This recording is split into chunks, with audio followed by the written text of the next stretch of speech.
Welcome back to Pest Control Millionaire. I got a super special guest. In fact, this is the first time we've ever got to meet, so it's pretty cool. But we have Michael Keith from Cal Coast Pest Control. I've been following him for a minute too, and it sounds like he's been following back. And finally reached out to him, said, "Hey, this guy's doing cool things. Got to get him on the podcast." But Michael, thanks for joining us today. How's it going, brother? I'm good, man. Yeah, like I said, like I told you earlier, I've been watching it for a while, dude, and the things that you're doing is definitely it stands out like a motherfucker. So I appreciate you having the time, even thinking about me being on here, and I'm super excited to be here. Yeah, and obviously, what you're doing too is it stands out to me. So it's like I like to connect with like-minded people, and I see you're doing we'll go through this later on, but I've been seeing you're doubling down on YouTube, you're doubling down on social media, so it just stands out. It's like, oh, this guy's doing cool things, and I checked out your page, and like, oh, I love what this guy's doing. It's like I got to get him out here, chat, see what's up, and obviously, I love to learn from others, and as you guys get to learn, and all the listeners get to learn as well. So why don't you just like if you listen to the podcast, you probably know what's coming. But you and I, juniors, seniors in high school, who's Michael Keith, and what were you about in high school? Like, I just like to know, like, when does entrepreneurship start? Like, were you competitive? Like, were you like really good in school? Like, I like to know the background of people. You know what? It's funny because that if you asked me that question like 10 years ago, I would have gave you a different answer. Really? Yeah, I've done a lot of, I guess, in other words, like soul searching or getting to know myself or understanding what I've been through, understanding what I'm going through, understanding who I am. So if I was to answer that question, I was a chameleon. So in high school, I was like low key, like the popular kid. Like I was hanging out with the punk rockers, I was hanging out with the goths, I was hanging out with they call it in my hood they call it los sociales, like the people that wear Versace and and wear nice watches and shit. But in reality, I was a little thug inside, so I used to hang out with the homies, like with the gangsters. So those are the ones that I gravitated with the most. So who I was in high school, I was whoever I needed to be, but that's who I gravitated towards more in high school. Did you gravitate to them because you had that little edge, that little fire? Like, what was it that you gravitated towards that side? Nah, it was a pretend fire. It was just a product of my environment, bro. Like where I was from, there was a bunch of gang members. So Yeah, you're the product of like I said, it's super cliche, but you're the product of the people you just hang out with. You know what I mean? You just really are, and it's unfortunate for some people because I've seen people that I went to high school with that had all the talent in the world. Honestly, like just so much talent, and then you watch the crowd that they hung out with, and continue to hang out with them, and unfortunately, they didn't go anywhere after that. So it's unfortunate, but it's so true. yeah, I mean, it's like where I was from, like they were, because I live in San Diego, 619 area code, and around my area it was called South San Diego. So you had a melting pot of gangs. So you had your fools from Logan, you had your fools from Cedro, you had the fools from Imperial. So and they were all in one area. So none of those fools like liked each other. So there was a lot of violence. There was like killing, a lot of stabbing. There was just a lot. It was a lot going on. So like I was young and looking for something or someone to look towards, the village mentality. Tribe, right? Yeah, exactly. And so the gangs were just there, and I gravitated towards those fools. How did you kind of fast forward a little bit? Then how did you get away from it?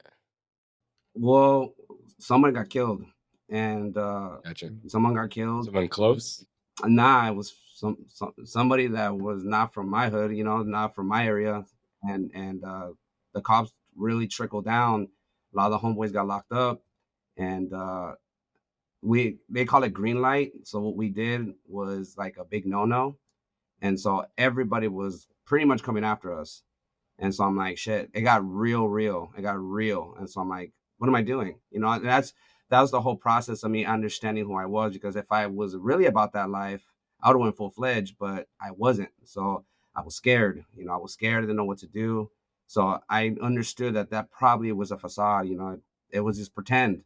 So I was like, damn, I just kick it with these fools because I wanted to be with somebody. And so I knew right away. Well, I knew later on in life, but I knew then like I needed to get away. Like my life's on the line, my family's life's on the line. Like I needed to get away from this. And so I just kind of I pivoted, I hid more because I got locked up. And when I got out, How long did you go away for? I went away for a couple months. But since I'm a half breed, I'm half black, half Mexican, and I ran with a I ran. I'm predominantly Mexican. I grew up around my Mexican family, and so I'm predominantly Hispanic, Southsider. And I went through a lot of politics, as I look black. Well, I am half black, and it was all politics. I'm gonna just kind of fast forward all that. I'll talk about that. And then when I got out, I was like, yeah, I'm not trying to go back in there, And so I hid.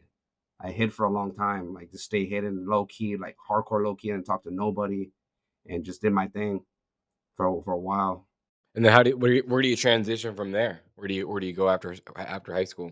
So still active. I so in high school, I got kicked out of my high school. I got kicked out of like 5 high schools, and after that, they're like, "Get, this guy, he's a lost cause." So I went to adult school. That's where I got arrested for assault with a deadly weapon and dagger on school grounds. I was trying to stab somebody, and I got locked up. Got out. Didn't even go back. I don't even have my high school diploma. Didn't even do it. And then I just started working after that. Just like, what am I gonna do? What should I do? Was trying to wondering what I was gonna do, and I knew that I wasn't didn't want to kick it with those fools no more, and so I just started working like these odd jobs, like just random jobs. Anybody that would hire me, I'm just like, I don't care. You hire me. What do you need me to do? And so I did that for a long time until years later, and I was at the pad at my house. I always say pad, but no one knows what that means. It's a slang word we hear. I was at my pad and I was just chilling. I was going to school actually. I was going to because my dad, he's a vet. My dad served in the Navy for 25 years, and he got disabled. So I got what is called a Chapter 35. So the military paid for my books and they paid for my schooling basically. And that's why I learned a little bit about language. I took linguistics, I took English, I took biology, I took sociology, I took chemistry. And then that's when I started learning a little bit about formulations. And then I was doing like some chemistry homework and I was watching, I needed some background noise. So I started watching this cartoon show called King of the Hill.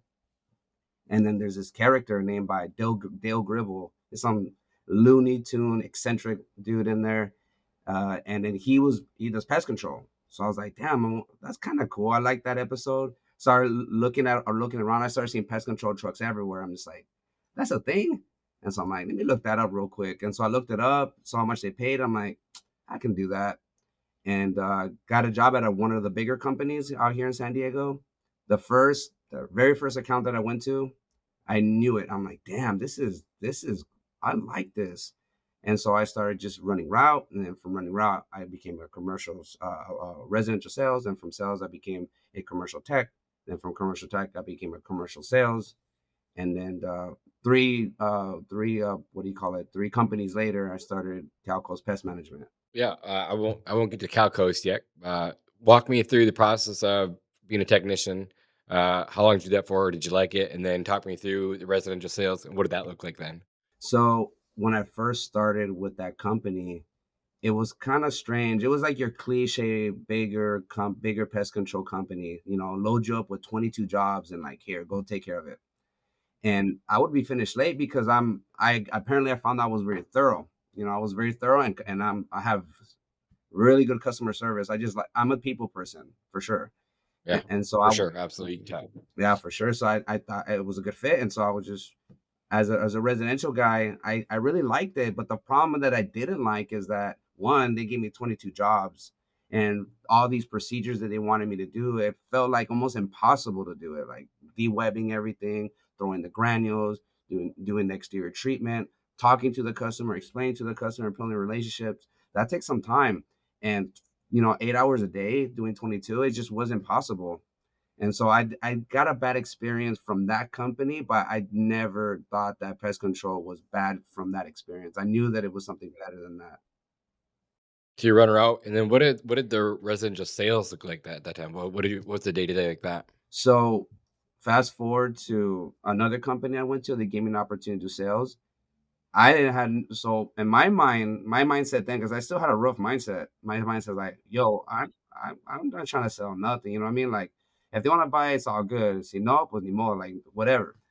But then as I started to learn a little bit more about building relationships, and I started to learn more about the symbolism of sales, I'm like, well, I'm resisting a lot in sales. Why am I resisting sales? Maybe it's because sales to me, I just put a definition on sales, a salesperson, and it was like the cliche sales guy. I'm like, I don't want to do that. So I started putting in, instead of sales, I put in educator, and I started putting in relationship builder. And so once I started doing that, my mindset and the way I approached things was different. So I was educating and I was building relationships and I was providing something that I knew that they wanted and needed and yearned. So after that, it just kind of blew up for me. I started to do a lot more sales or a lot more of relationship building, and it just became natural to me to provide a service because I loved what I did. I love what I do. I love the products. I believed in the products. I believed in myself. I believed in the company. And so it was easier for me to present that to a customer. And it was easier for them to accept my offer because one, they like me, they believe me, and we delivered. Are you sick of paying marketing agencies and not getting results? Well, we are hosting the #1 step-by-step class on how to attract and generate sales without paying a marketing agency or having a huge budget. Most lawn care and pest control owners get stuck at a ceiling because they're dealing with outdated systems or relying on guesswork waiting for the phones to ring. Our upcoming class this Thursday provides proven strategies to generate hundreds of leads without a huge budget. We'll show you how to build a predictable system to grow past $1 million. We show you how to automate your marketing. We'll also teach you how to delegate and build your team so you have more time. So click the link in the description below. Trust me, you're not going to want to miss this. This is the one thing that I wish I had learned a lot sooner. Now, let's get back to the show. That's cool. So I'm assuming they were giving you leads. Someone would call in the office, they give you a lead, and you go talk to the customer and close the deal. No, I did, and then it kind of trickled down to like clover leafing, I think it was called. So I had like flyers, and I would get accounts like that too. They're like, "Oh, I see you do my neighbors." I'm like, "Yeah, this is what we do." I'm just giving you a flyer. I'm not. I never said I'm not trying to sell anything. I never really said that. I just said I just want to provide you and let you know that we are present in this area, and if it's something that you need, we are here to serve. And it usually worked. Yeah, that's really cool. Did they have a really good like residential training program that they put you through? No, Or did they just kind of give you a lead and say go to work? yeah, they did have a trainer, but I think that my opinion, I think that people have different languages, not like English or Spanish or whatever. It's just like if you tell me go sell, some people have this perception of sales, or they say, "Oh, this is what you do. These are the steps." And if I ask, "Well, what does that mean?" They're like, "Don't ask, just do." And I'm like, "Okay." And so I didn't think it was that great, but I did what I could. Yeah, and then from there you transition to commercial sales. What's that like for you? That was cool. So I had to become a commercial tech first, which that was awesome. I was already thorough as it is, but you get to be more thorough, and this was like perfect for me. And then once I started doing sales and commercial, it was not only just building relationships, but it was having a plan. Because one, I know that in commercial they have responsibilities that people in positions, and what the last thing that those people want is more work. And so if they can rely on you and they can believe in you and you can show them and you can show consistency, and if they ask somebody else that has worked for them, then they'll be more inclined to go towards our direction or my direction in this sense. And so it was cool, but I needed to pivot a little bit more. I needed to understand that the difference between the residential and commercial, because it's night and day mindset. It's just different, Yeah. in my So opinion. it's kind of the same philosophy. They're giving you leads and you have to go in there and close the deal, or is it hey, you're doing like cold calls and walking into different offices? It was both. So there was opportunity for me to go and get my own leads because there was some time that I had some downtime, but then that stopped very quickly because they that so I was in sales, and then so we had another commercial guy and he was not performing. So that, "Hey Mike, can you do that?" I'm like, "Yeah, just put it on me." So I'll do the commercial accounts and also do the commercial sales at the same time, which is I was doing it all. That's cool. So it's like a base salary plus commission type. Oh yeah. Oh yeah. I was getting paid good. And I was working a lot too, man. I was working like 10 to 12 hours a day, and no questions asked. Saturdays, no questions asked. Let's go. I was all about it. And you enjoyed it? Hell yeah. I enjoyed every minute of it. You get to learn a ton. Self-learning. Well, learning in a sense of understanding. Like, yeah, so back then I wasn't like I am now. So back then I didn't really use the word learning. I just used it. I just did stuff. I just did shit. And so like I never articulated in my mind that I was learning. Everything was just doing. It's like, hey, you got it done. All right, next. It wasn't like sitting down, but like, hey, what did you learn today? Like, what is it that you're gonna do differently than you did before? I never articulated that. I was always just instinctual. Interesting. So then how does like at what point do you like, hey, I gotta go do my own thing? Did you know for like since your very first job, the residential job, did you know it someday? And you were just trying to learn, and then you're like, hey, I think I know enough. I'm gonna go out on my own, or was it like did something happen? Like I gotta go do this thing. Pretty much. I didn't. Just real quick, I never once when I was young. It's funny because when I was young, when they used to tell me, "What do you want to be when you grow up?" Sadly, I said I want to be a gang member. But so I never had that entrepreneur mentality at all. Like if you talk to the homies or anybody that knows me from the past, they'll tell me like, "Whoa, what a transition! Like, who are you?" So never, never, never, never. The only reason why I did it is because I knew I was rough, and I knew that every single place that I went to, they couldn't handle me because I was from a different world. It was hard for me to communicate with people and hard for me to trust people, and I always wanted to fight with people. Like it's just my first instinct was to fight, and so I knew I'm like, damn. So I got fired off the third one and off a really good one off of like pop politics. And then I'm like, dude, I need to do something. I'm like, I just gonna work on my own. And just like that, the next day I just got my fictitious name, took a while, and then that was it. And I learned as I went. Yeah. So walk me through like your first year. Like how were you getting jobs? Yeah, I'm sure it was tough. I know it was tough.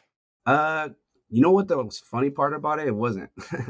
It wasn't tough. It was exciting. I was super excited because I don't think like, what am I gonna do? Like I don't really think that way, I never did. I just thought, I'm just gonna do it, and if whatever happens, it's all good, I ain't tripping.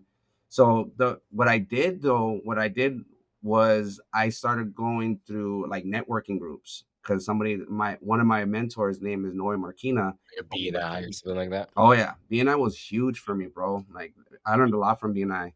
And I started networking, and then I've been I do Muay Thai, so I've been doing Muay Thai since I was 18 years old. I'm 40, so I started networking with some of the people at my gym because I was always real quiet, and like real to myself and just never really talked to anybody. So I started networking, and then months later I had a good buildup of networks, and so I started just talking to everybody. And then one of the biggest ones that I was really happy to get on service was my boy. He's one of my mentors. His name is Dominic Cruz, and he really helped me out a lot. He helped me out a lot. He gave me an opportunity to service his home, and then from there, he invited me to a leadership course, which that changed my whole perspective on how I look at things. That's really awesome. So how are you getting so other than networking, how are you getting jobs your first summer? Or is it all you've been all in on networking and that's what made you through the first year? This is like 2018, right? 2018, yeah, 2018. By then, once I was able to start business, I had already like 200 accounts or something like that. Like it was a lot. Oh yeah, I was hustling and I was doing door to door too. I was knocking on doors. I had no idea about door knocking. That's what I was looking for. So you're doing door-to-door residential. I'm sure you're stopping into commercial accounts. Like you learned all this in the previous. Now you're bringing it all together and doing it on your own, which is super awesome. And you have to hustle. Like everything is so easy. It's just not.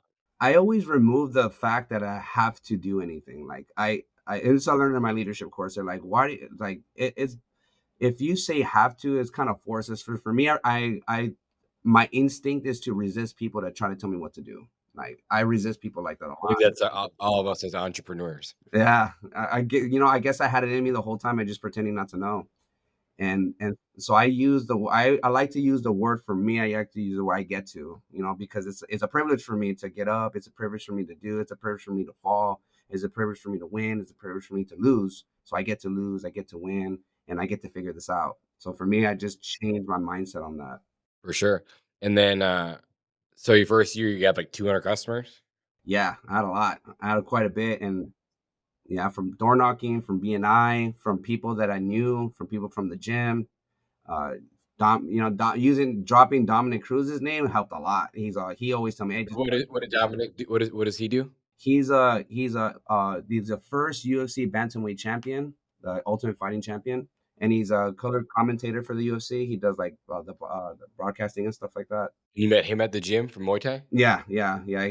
I used to train at a place called Alliance Training Center, and that's where Dominic, Brandon Vera, Angela Hill, Jessica Pena, all these UFC, Jeremy Stevens, all the UFC fighters train there, and I trained there for I don't know, like 9 years or something like that. I've been training since I was 19. Yeah, that's crazy.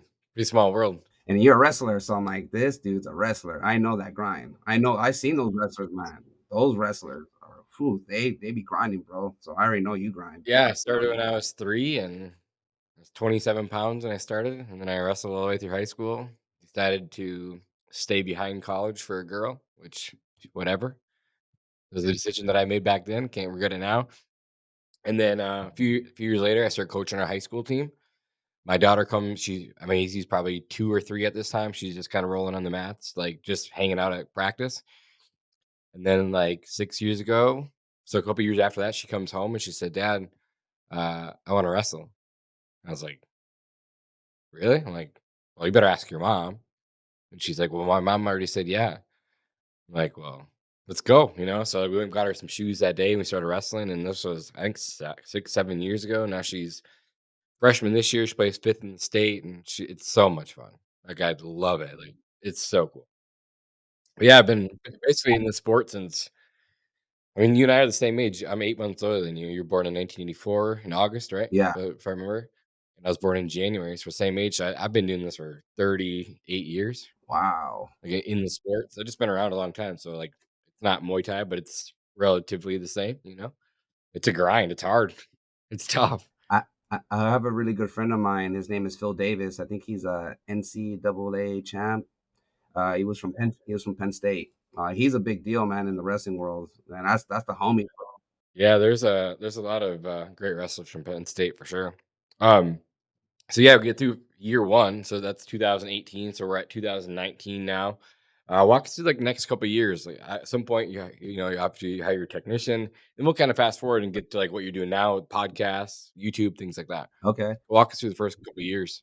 so the first year, it's gonna sound very strange, but the first year was exciting. It was very fun. Never stressed out. Never desperate. I never felt that. I think there was a quote by Benjamin Franklin says, "Necessity never made a good bargain." And so every time I hear that, I'm like, I don't want to feel like I need somebody or something. I just want to just do. And so the first 2 years, it was a lot of fun until I started getting more people, and then it stopped becoming fun and became more like a opportunity for me to grow, an opportunity for my team members to shine and to learn and to endure. And so I removed fun because I'm like, okay, I don't have fun no more. I just do. So I'm just gonna remove the fun part, because if I take fun, for me, fun is like going to the gym and sparring. That's fun. Like going to Disneyland or something like that. So I just like, it's not that kind of fun for me. So I just removed that and I just do. So, and then once I got into my leadership course, that's when things just night and day blew up, because I was just pretending not to know a lot of things. And I had to look within in order to understand where I wanted to go with this, and my perception of growth and my perception of love and my perception of anger and all this other things. I'm gonna fast forward that you guys don't have to hear any of that stuff, but it was tough, man. It was a 3 month course. It was called Choice Center in Vegas. One of the toughest things I've ever had to do in my life, but because of that and because of the opportunity that I got and the coaching that I got from them, I was able to understand who I really am and what I really want. And so from there, I was able to, hire a HR, and I was able to hire like outside sources in order to build the business, things that I was stubborn enough that I wanted to do. And I gave an opportunity for someone that was better than me to do. And then I started hiring more people. I started having game plans, doing weekly meetings, and we got our office. Then I started being more visible because I'm like, I don't want to be seen, I don't want to be seen. People don't want to hear me, but the reality is, doesn't matter. It's just things that I know and things that I can move in a specific direction that people don't have the courage to do. They really appreciate that. And so I'm like, I get to be more. I don't get to be hiding behind a rock. I get to be just coming out and having conversations, talking about it, being vulnerable and having courage to talk about it and doing. And so because of that, I was able to grow the business. We have more visibility now. We had a ribbon cutting. The mayor came I down. saw I have that written down on my notes. Yeah, that was cool, man. Why did you do that? And what was that experience like? And how did you pull it all together? It was really cool. I did it because I wanted the community to know that we were here, and I know that and symbolism is everything, you know, and reputation's everything, you know. So one of the things I'm learning from the 48 Laws of Power, and reputation's It everything. was So, such a great book. oh my God, I'm let me started on that book, man. I love that book. And well, Robert Greene. Another book that I like too is and I think it was on your podcast. Somebody said it was called The Art of Seduction by Robert Greene. That one's, whew. Robert Greene's so I said Robert Greene's a G. He's so good. You know what? And I seen him too, and I'm like, I can see because he doesn't look very intimidating at all. But that's the perception. That's his superpowers. You know, people perceive him as certain things, and then all of a sudden he comes at you with gold, and you're like, whoa. Yeah, for real. But yeah, 48 Laws of Power is such a good book. And I think I got that from Patrick Bet-David. I'm guessing like 5, 7 years ago, something like that. I started watching Patrick early on in my career, and I just been following him ever since. And that's actually who put me onto that book. So I didn't know who Patrick David was until Dennis from White House Environmental Service. He was telling me about that. He watches him all the time, and I started to watch him. Like, dude, this guy. I'm gonna start listening to this guy and write some Yeah, notes on him. he's awesome. I've been to most of his conferences. I've been to his sales conferences. I've been to his business conference. Like they're really, really good. It was I think this is just me, and other people might maybe feel the same way. But back then, when I first started, like he was like kind of just getting started. So we get into a room and there's only 100 people in there. Like it was very, very close and personal. Like we're playing basketball with him, and like it was awesome. Now there's like 15, 20,000 people at these events. It's not quite the same. Do you still go to him? I do, yeah. I took 17 of us last year as leadership team, or my leadership team down there to Florida, and we did the vault last year. It was awesome. It was super cool. My guys had fun. We rented a big Airbnb. We all stayed there. It was really, really cool.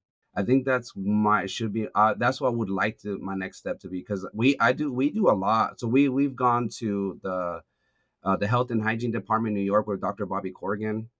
We've gone to the University of Florida. Shout out to my boy Gene. That's my carnal right there. Yes, sir. That's my I seen home. he was out there. I have that right now to talk about that too. He's dud. I love Gene. Good dude. That's my carnal. That's my homie. That's my brother right there, man. I love that guy. Yeah, he told me about the UF when I took my team members out to the UF. I went to the University of Florida with the AZPPO people. I've gone to the University of Berkeley. You know, we've gone to Purdue University. I've taken my team members. We really emphasize on education because that's what sticks out the most about us. It's just that we're really highly educated. We want to stick out.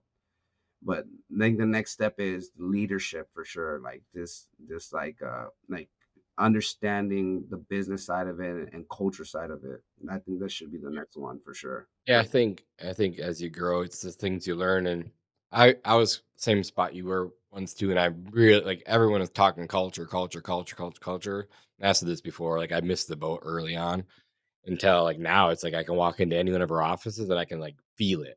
Like whether it's off or on, it's pretty wild. So you can do the ribbon cutting thing, it's super cool. And then how like you've been doing this for what, 8, 9 years now, roughly? How have you been growing through all this? Like, 'cause COVID hit, we can kinda talk about that. How was COVID for you? I mean, because California was crazy, crazy world out there and kinda like Michigan was. Yeah. California is still crazy, bro. But through COVID, like it we did I was a little bit I was a little bit nervous. I'm like, okay, because I didn't want to put my team in danger. I didn't know what I didn't know. I have my opinions on COVID. I'd rather not say because I don't get attacked. But Yeah, we probably have the same opinion. yeah, I'm pretty sure we do. And we just decided to just, do what we can.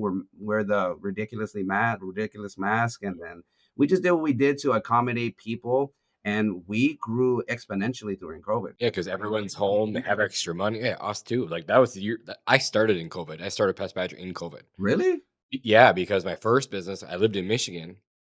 And I was doing lawn care service at the time, so mowing, landscaping, snow removal, all that. Did a little bit of pest control. I think I had like 100 or 200 clients only though. And then I did fertilization, weed control. We probably at that time probably had, let's just go with 4 or 500 clients somewhere in there. And we couldn't work. They shut us right down. We couldn't do anything. The only thing that we could do, yeah, the only thing that we could do was pest control. So I had 100 clients, and that doesn't get you very far. So I didn't know what to do, but we could work in Wisconsin. Wisconsin was but they were deemed essential in Wisconsin. So I didn't really have a choice, back was against the wall. And I did this kind of the same thing you did, just pivoted, started traveling 2.5 hours every single morning and started knocking on doors. And now that's our biggest branch. This is our 5th year. So that's our biggest branch now. So that was office number two. That's how it started. So when you said knocking on doors, did you have a background in knocking on doors before or just Zero. instinctually? None. Oh, Zero. really? I had no pitch. I was YouTube University in it. And I was traveling 2.5 hours each way. So I just listened to YouTube the whole time there and back trying to learn. And there's really no way to learn. Like, everyone can tell you the pitch and what to say, but half the time it's not even what you say, it's how you say it, how you stand, and just being confident.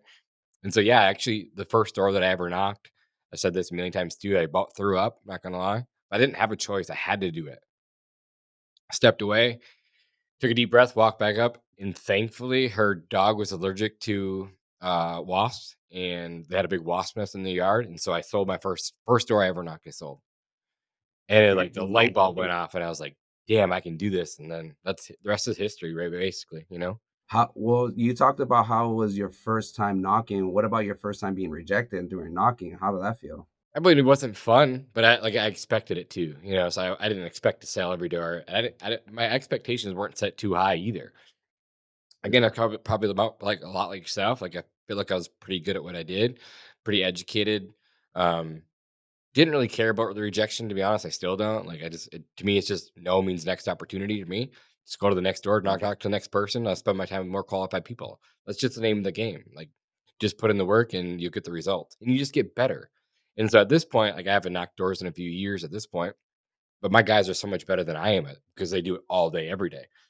But that's just kind of how it started. So I always just said to my guys that no just means next opportunity. Go talk to the next person, and talk to enough people in the day. You're just going to find that person, like I did. Damn, man, my dog's allergic to wasps. Like, we have this huge wasp nest. Can you take care of it for me? Perfect. Like, or you'll get like, man, my husband and I were just talking last night, but we need someone to come out here. We're having this issue. I can't believe you just showed up today. It happens every single day. But I had to fight that battle too internally. It's like, I always fought the sales, and that's probably like coming up. It's like my 10th year in business. Like, I was naturally just good at sales, but I didn't think I was a sales guy. But I was just talking to people and didn't realize what I was doing and saying. But that's like the biggest boat that I missed early on in my career, is like not learning sales, honestly. And so now that we are getting pretty good at them, it's definitely changed me and changed the business, obviously too. So yeah, it's kind of like, I don't want to take away from your story, but that's what happened during COVID for me. So yeah, we grew exponentially, and that's how I started. It was in COVID. I have so many questions, but I'm a question asker, bro. Like I'm fascinated by people. I'm fascinated by stories, and obviously you have a long story and you're very visible. So there's a lot of questions I want to ask too. But But yeah, you know how to get a hold of me off the podcast too. So, but this podcast is about you, my man. So, like, again, we just get to learn and get to hear your story, and everyone's heard my story. So we'll switch gears back to you. But so COVID, you guys grew like crazy. Things were good. People had money. People were home. But how are you growing the business? Like, are you doing door to door still? Are you doing the commercial sales? Like, what's that like? Or how are you getting leads, and how are you growing? so honestly, it was a lot of it is referral based. Like we I stopped knocking on the doors about 2 years ago. I Because we started getting very visible. I started having more people. There was more things on the checklist. So I had to make sure I'm like, okay, what is the most important thing that I have to do? And so door to door knocking was definitely not one of the most important things for me at that time because I was delegating other things that was more important for me. Like I was building the culture. I was doing sales. I was training. Like I was doing everything, even the CSR stuff. I was doing all that stuff. So I stopped knocking on the doors and I started to hire more people to do things that I was doing that I felt like somebody else could do it better. So, but at that time, that my growth was literally allowing myself to trust other people and allowing myself to let go and just have faith that or data and just take a leap of faith that the person that I hire in that position is going to be better than I am or at least equally. And sure enough, it was like I hired the most, at least in my opinion, the best people that you can have as far as inside a company. And a lot of the people that I've hired has never done pest control before. They're all young. Most all the technicians are young. They're in their 20s, and I use a lot of like emotional intelligence. What I've learned during Choice Center, I use it here during our meetings. So it allows them to understand who they are, what they want, and how to get to it in regards to what's tied to our company and our standing operating procedures. And then what as far as the CSR, I hired a really good friend of mine. We used to work together, and now she's I've learned a lot from her. She's been one of my biggest inspirations, and she has helped the company grow exponentially. And so because of COVID and because of the way we pivoted, we shifted towards a direction that we know we wanted to go to, and that was a direction of growth as far as culture, as far as education, as far as building relationships, as far as accountability. So we put all that together, and because of that, we are where we are right now. That's cool. So most of your growth is from referrals? Yeah, 100%. Yeah, outside of referrals, is there what would be your biggest lead source after that? Thumbtack.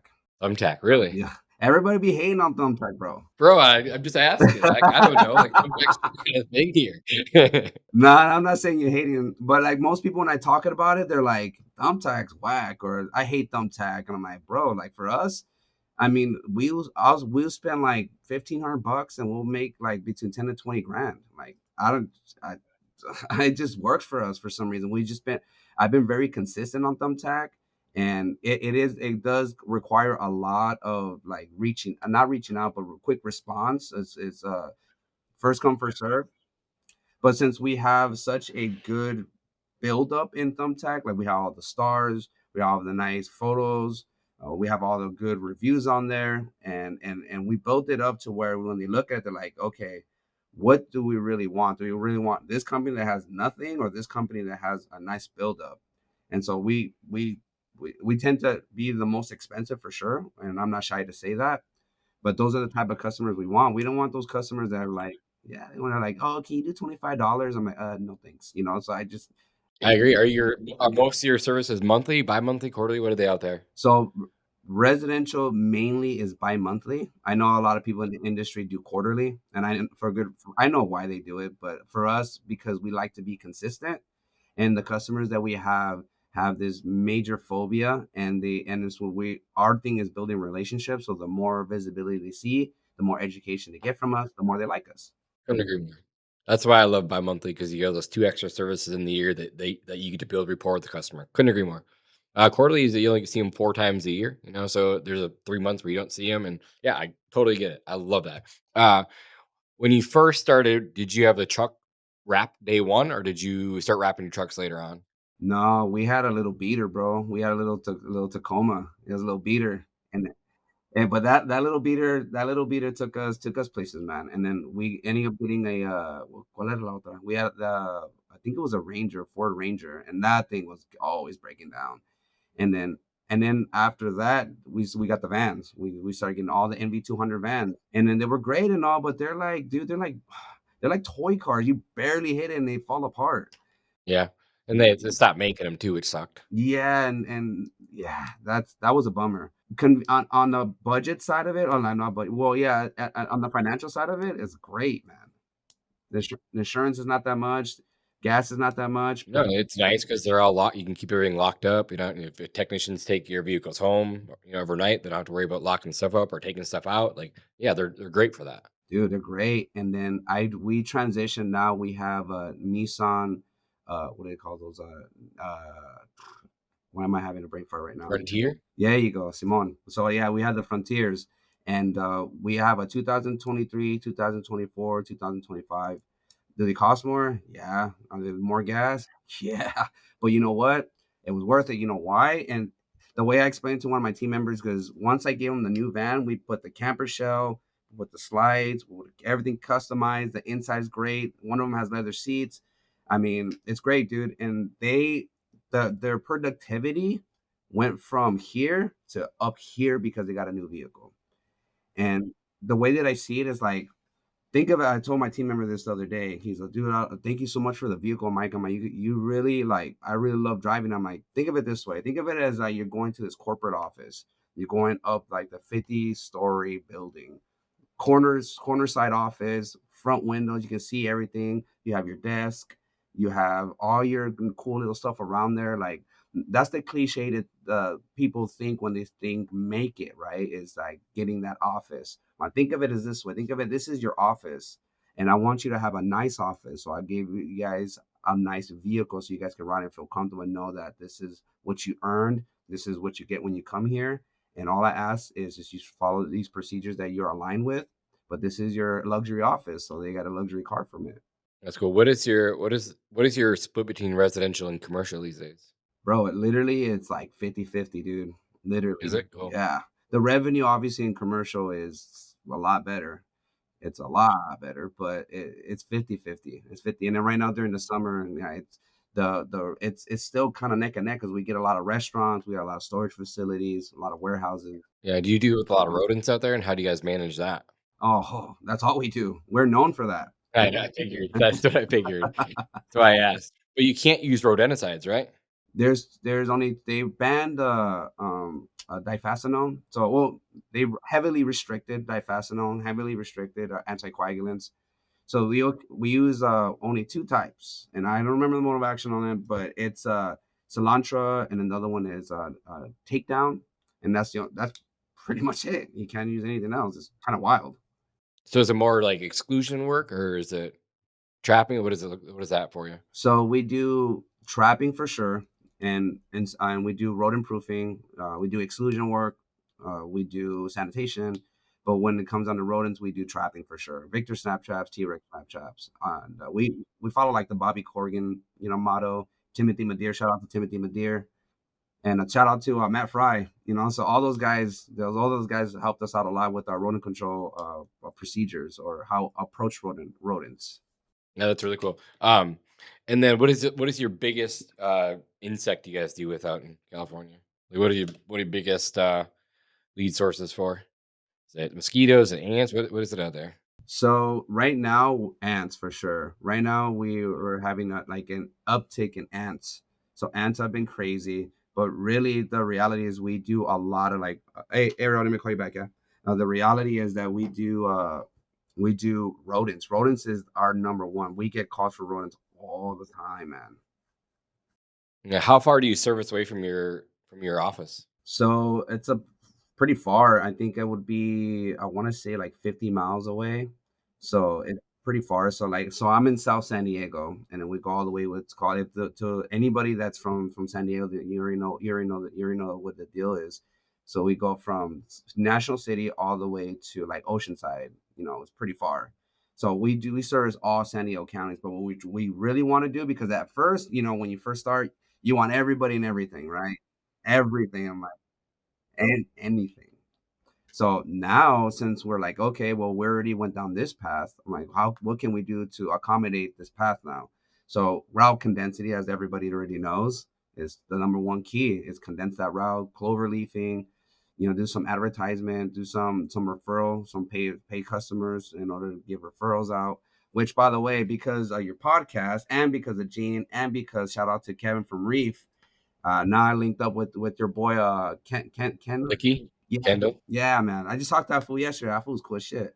So I'm going to sign up with them in August. Yeah, they have that and they have Bravo, which is super cool. If you sign up with one, you might as well just go with both because you'll see double production from Clicky with Bravo.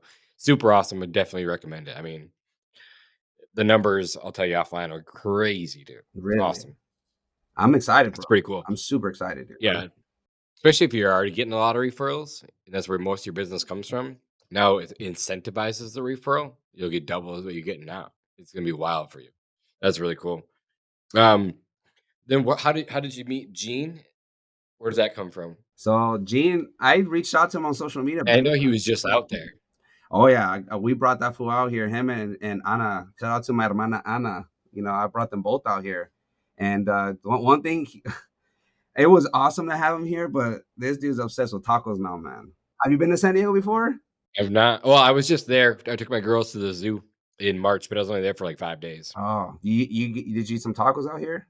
I don't think so, honestly. Really, dude? Nick, I don't think so. if you come out here, I'm gonna give you the gene treatment, dog. I'm gonna hook you up. I'm gonna come visit. I'll come visit. Let's do it. I'll bring you. I'll take you some spots to eat, bro. I love it. you're gonna love it, dog. Definitely. So you meet Gene through social media, you bring him out there. I'm assuming you bring him out there to train you guys on bees. I'm assuming. This is just me guessing. No, no, that was a good guess. You know, we've always talked about it. You know, we talk every day, bro. Like I say, he's my carnal. He's my homie. We talk every day, and so one day I was like, "Yo, like, I come out. You know, let's do this." He's all. We planned it out. He came down for 5 days. We were chilling for a good 4 days. In the fifth day, you know, oh, we did the podcast. We did the podcast on Monday. That was awesome. I had a great time doing that with him. And then he came and did a class for us, which the team members were like blown away because his energy is like he's just He's he has very vibrant. yeah, man. He's awesome. He's just a solid dude, man. And we did a free job for this lady in the very she didn't have that much money, and I'm like, you know what, we can do it for you, but you sign this.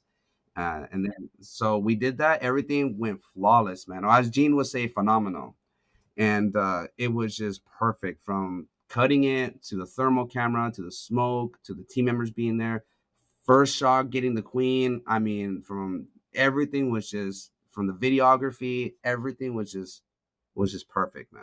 It was awesome to have him here and experience that with them. Awesome. I know I'm running out of time, but so I'm just gonna ask you quick. How and why did the podcast start in YouTube? It was visibility. So I have a guy in my networking group. His name is Andy Cruz from Cruz Production. He's a videographer, and he always because he's in my BNI group. And when I speak, he's like, "Dude, you would be good in podcasts. You're a good speaker." And I just I don't know if you know what it is, but I tend to put myself down at times. I'm like, no one wants to hear me talk, and they're like, "You're tripping. Just do it. It doesn't matter what you think. It's a matter of what you deliver." And so I'm like, that's true. I like to deliver things. So I like to be articulate with my words, and I like to be very clear what I'm saying and what I'm doing. So if it's aligned with that, then let's give it a shot.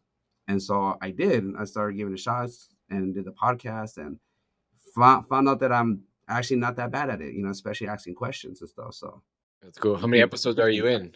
I only done two so far. I've done two so far. I got a couple of people in mind, but this is kind of like a side little side hustle for me. You know what I mean? So Yeah, it's cool. Yeah, I love it. And again, you get to learn. You know what I mean? You get to learn, and your listeners get to learn along the way. That's the whole point of it. And then again, you get to make cool relationships like we are. It's awesome. I learned from you because I watch you're the one I used to watch a boardroom buzz like religiously with Paul Gianamore and Patrick. Those guys are studs. And then I don't know what happened to them. And then I started watching the Bug Bucks with the homie Eric Bassett. I love that guy. And then Jake's fucking I love Jake, man. Those guys are awesome, dude. I talk to them all the time. And so I kind of learned from you guys, and I'm like, okay, but at the end of the day, it's not really, I can listen to you guys. I can understand what you're saying, but you guys do your own thing. And I have to understand that if I'm going to do this, I'm going to do this based off of just doing it and having a specific thing to talk about and not worrying about who's going to watch, what they're going to say. Doesn't matter. It's all that matters is just communicating, talking. And if one person can learn from it or one person wants to listen to it, for me, that's all that matters to me. It's just deliverance. Yeah, and if you can inspire one person, that's all from one episode. That's all that matters. If someone gets to learn something, like girl, that's what it's about. Just giving back to the community that's helped us so much over the last, decade or so. It's just giving back at this point. And of course, like it's recognition too, right? In the industry. Of course, like that's part of it. I'd be lying if it wasn't. But that's who I am. I'm just gonna be honest and that's part of it too. And now I love it. Like I didn't know the amount of opportunities this is gonna bring me though. I had no clue. I was just doing it for fun, honestly. I was in this networking group and they said someone should start a podcast and no one did it. We all just wanted to stay connected. So I was like, okay, I'll just do it. And then here we are, 140 episodes later. It's crazy. Been doing it for a couple of years now. And it just seems like keep getting better every time I come down here in the studio. So it's pretty cool. And how long are you planning on doing this until the wheels fall off? Do you have like I know I'm assuming you're a goal planner, right? Yeah, but again, with the podcast, I just love doing it. Yeah. It's like you said, I get to do this every single week or twice a week, whatever it ends up being. Like sometimes it's 4 weeks, sometimes it's 2 weeks, but I'm like 2 or 3 weeks out now. Like I get to do this. It's so cool. I get to meet so many cool people. I get to learn from so many other entrepreneurs. Like, gives me opportunity to go visit San Diego and like go do a shop tour and learn. It's so cool. So there's like I don't see an end in sight at all. I just want to keep rolling this thing. Yeah, you're consistent. There was another podcast, like the DNA podcast. They just kind of fell off the wagon, but I was on their podcast and they had a booth in Pest World. Are you going to Pest World, by the way? I'll be there. Yeah. Yeah, I'll be there too. I'm gonna go there this time. Yeah. I got to go speak at an LCR summit down in Kentucky. And then from there, I'm flying from Kentucky over to Florida and go hang out with you guys for a few days. How long, when are you going there? Because I know I'm gonna just go there for like maybe 2 days. I don't. Probably gonna be like the last 2 days as well, something like that. I don't know the exact days. I'd have to look at my calendar, but I'll shoot you a message after this. But yeah, a bunch of us are staying in a house together. They already booked the Airbnb. Was it So with Travis? Yeah, he told me about it. He told me if I wanted to join. yeah, so we'll all be there. There's like 10 of us or something like that hanging out. So it should be a good time. Be a bunch of wild characters in there. A lot of content. There's like 5 content people coming, so it's pretty fun. Yeah, he told me about it, man. You'll see me there, dog. Cool. I appreciate it. Well, I know you have to get rolling. You told me well, my time it's 12 o'clock. You got a next meeting in 3 minutes, so I'll let you get rolling. Again, appreciate time. It's good connecting with you, and I'll see you at Pest World for sure. And then we're after planning a trip for me to come to San Diego again. Dude, let's do this. You come down to San Diego. We're just get ready to eat, bro. We're eating tacos. We're not even gonna do anything else. Tacos. Let's go, dog. All right, bro. Appreciate you. Absolutely. Thank you so much. Yeah, see you, man. Peace. Peace. Hey guys, thanks for listening to another episode of Pest Control Millionaire. We don't charge any money for the show, but the podcast isn't free. Please like and subscribe and give us a 5-star review in your favorite podcast app. This makes a huge difference for us. If you have any specific questions about your business or your personal life that you'd like answered by me or any of my podcast guests, please send an email to info@pestcontrolmillionaire.com. And if you want to get in touch with me about our marketing class, we do a live version every Thursday night. Check out our website at pestcontrolmillionaires.com. Thank you guys for listening. I'll see you guys in the next one.